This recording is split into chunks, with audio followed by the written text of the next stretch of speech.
Hello guys! Hello Aries! Welcome dito sa aking channel. Kapalaran 888 Aries. This is general reading. Pwede kang makaresonate. Gamitin mo yung portion sa panina. Okay, Aries. First card mo dito. Expect message confirmation within the next few weeks. So, if you are waiting for good health, ano pa ba yung hinihintay mo? Improving your health, success sa health mo, or mga peaceful resolution, within the next few weeks of July, sinasabi ng barahan na mayroon kang matatanggap na improvement. Okay, Aries.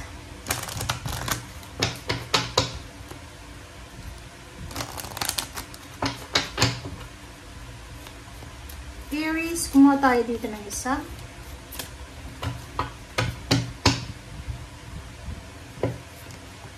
Okay, number 26 is 8. 8 of Pentacles. Mayroon ditong Aries na maybe you're planning to study. Maybe you're planning to learn something like skills, training, parang ganon. Kung lalaki ka, maybe TESDA siya. So, TESDA ka ba mag-aaral? Or maybe dito merong magti-training siya for work. Or merong tao na magtuturo sa'yo ng kung ano man ang mga dapat mong matutunan. So, yun. Training, education, travel, or anything.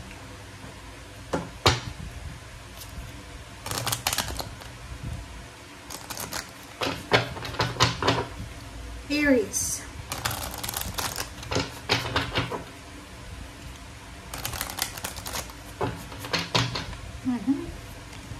Okay, attachment.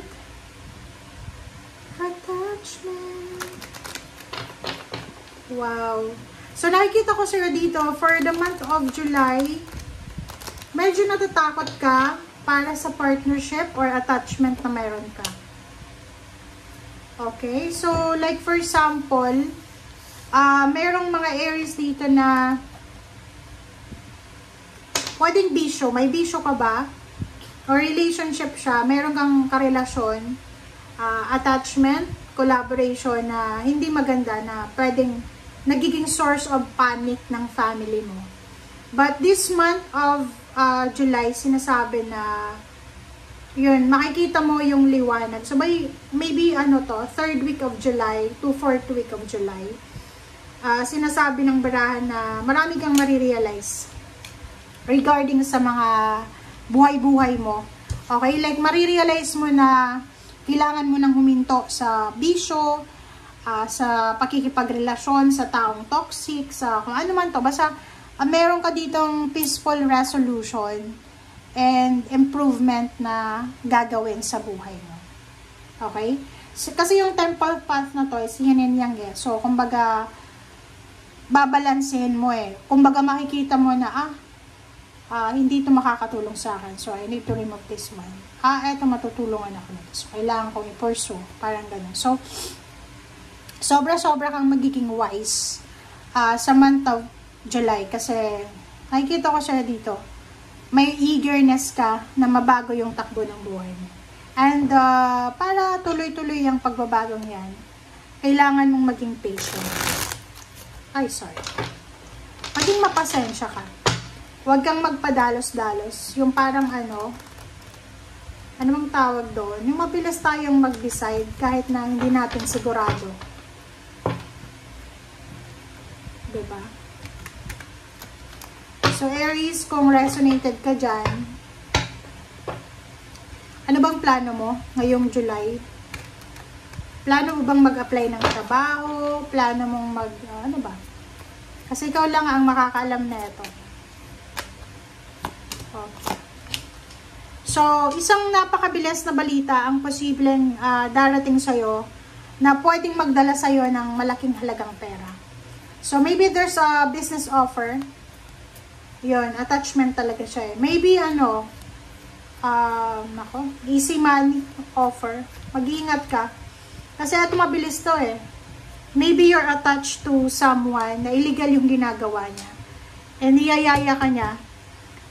Pero kapalit nun, malaking halagang pera. So, Knight of Swords, huwag kang masyadong padadala sa pera. Oh, the devil. This is temptation. Sabi na sa'yo eh. Oh, kasasabi ko lang eh. Wow. Wow, wow, wow.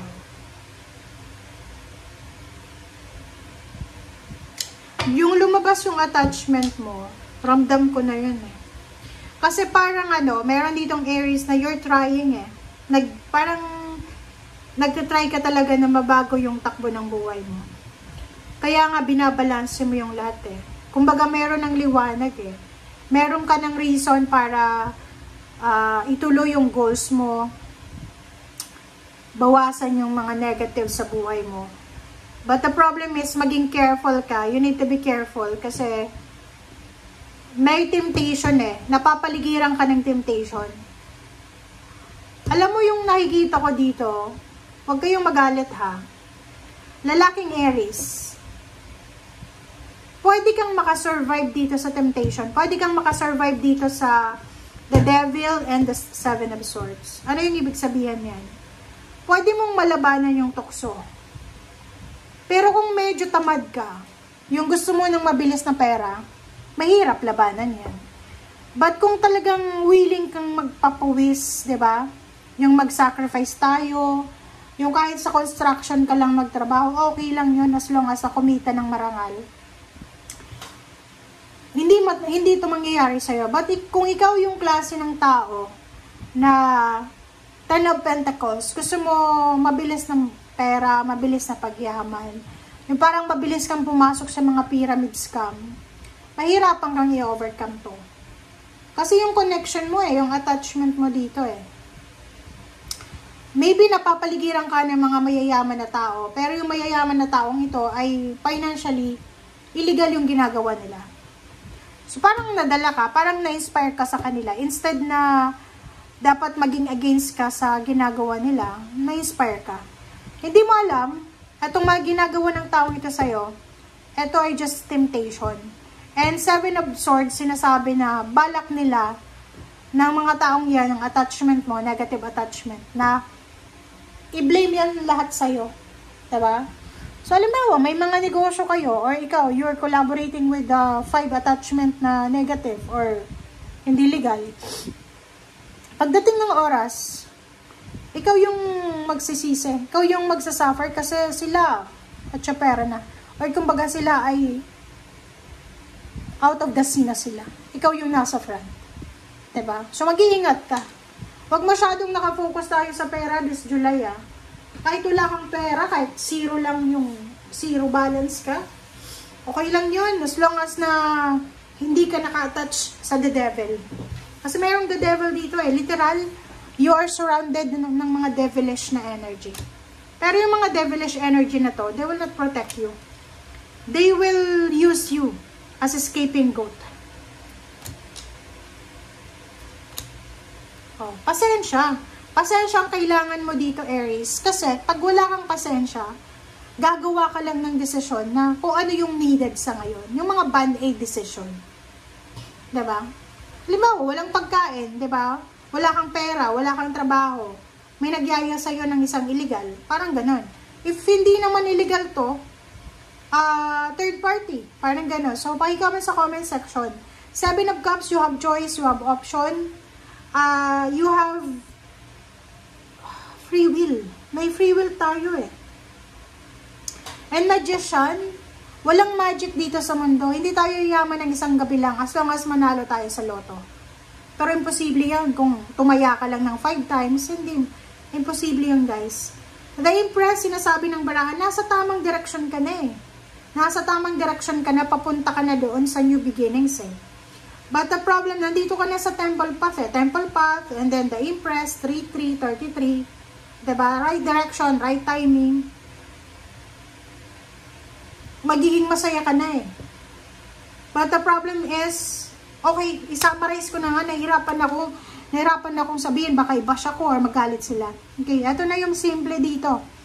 Lahat ng barahan mo na to nagsasabi na, you're in recovery mode na. Kumbaga, ano man ang pinagdadaanan mong hindi maganda, ay pwede ka nang makaalis dyan within the next few weeks.